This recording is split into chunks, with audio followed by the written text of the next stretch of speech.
Hello, I am editor Than Mai. I will provide you with the latest information of the day. ChatGPT to add parental controls for teen users within the next month. OpenAI says parents will soon have more oversight over what their teenagers are doing on ChatGPT.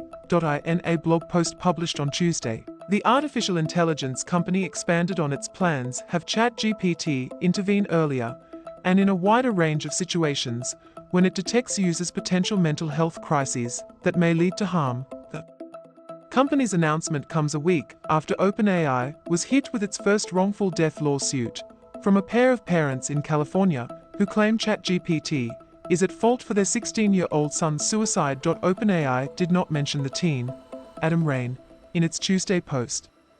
However, after the lawsuit was filed, the company alluded that changes were on the horizon. Within the next month, parents will be able to exert more control over their teens' use of ChatGPT, OpenAI said. The company will allow parents to link their accounts with their children's, set age-appropriate rules for ChatGPT's responses, and manage features like the bot's memory and chat history. Parents will soon also be able to receive notifications when ChatGPT detects that their teen is in a moment of acute distress, according to OpenAI's blog post.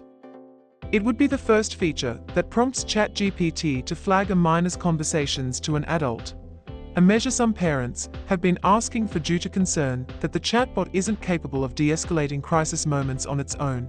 When Adam Rain told GPT-4o about his suicidal ideation earlier this year, the bot at times actively discouraged him from seeking human connection, offered to help him write a suicide note, and even advised him on his new setup, according to his family's lawsuit. ChatGPT did prompt Adam multiple times with the suicide hotline number, but his parents say those warnings were easy for their son to bypass.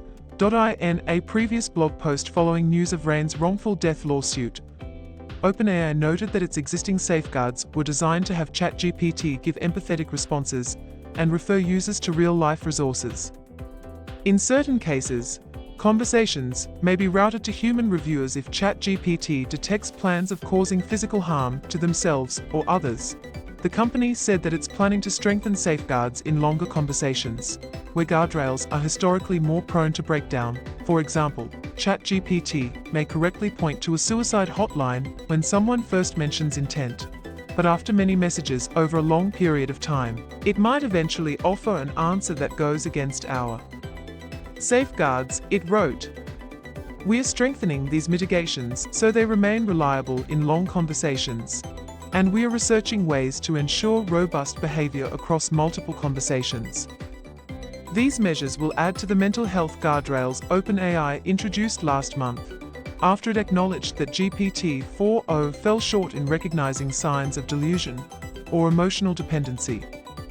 The rollout of GPT-5 in August also came with new safety constraints meant to prevent ChatGPT from unwittingly giving harmful answers.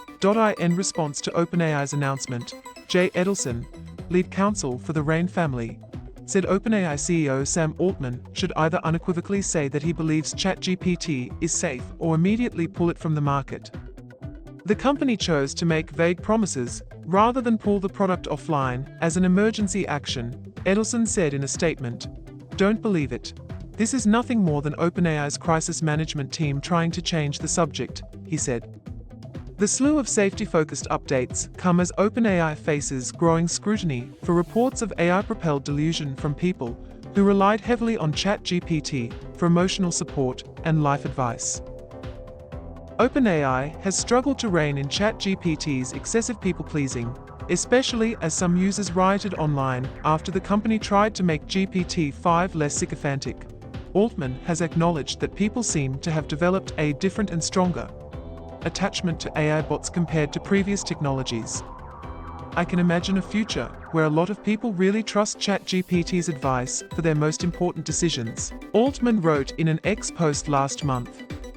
Although that could be great, it makes me uneasy. But I expect that it is coming to some degree, and soon billions of people may be talking to an AI in this way.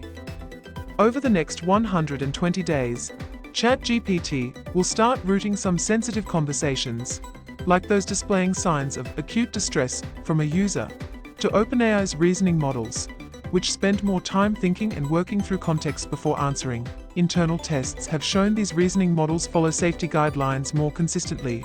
According to OpenAI's blog post, the company said it will lean on its expert counsel on well-being to help measure user well-being, set priorities, and design future safeguards. The advisory group, according to OpenAI, comprises experts across youth development, mental health, and human-computer interaction, while the council will advise on our product, research, and policy decisions. OpenAI remains accountable for the choices we make, the company wrote in its blog post. The council will work alongside OpenAI's global physician network, a pool of more than 250 physicians, whose expertise the company says it draws on to inform its safety research, model training, and other interventions. Please like and subscribe to wait for the next information. Goodbye and see you again.